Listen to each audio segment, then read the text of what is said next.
Dövlət Gömrük Komitəsi kollegiyasının tərkibi genişləndirilib. Bu barədə Prezident İlham Əliyevin sərəncamı ilə Azərbaycan Respublikası Dövlət Gömrük Komitəsi kollegiyasının tərkibinin təsdiq edilməsi haqqında sərəncama edilən dəyişiklikdə əksini tapıb.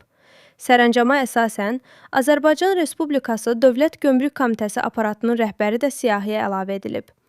Prezidentin digər sərəncamı ilə Tibbi Ərazi Bölmələrini İdarə Etmə Birliyi, publik hüquqi şəxsin Müşahidə Şurasının tərkibi təsdiq edilib. Sərəncama əsasən, Tibbi Ərazi Bölmələrini İdarə Etmə Birliyi, publik hüquqi şəxsin Müşahidə Şurasının aşağıdakı tərkibi təsdiq edilib. Qeyd edək ki, Müşahidə Şurasının sədri vəzifəsini Azərbaycan Respublikası Prezidentinin sosial-iqtisadi məsələlər üzrə köməkçisi icra edəcək.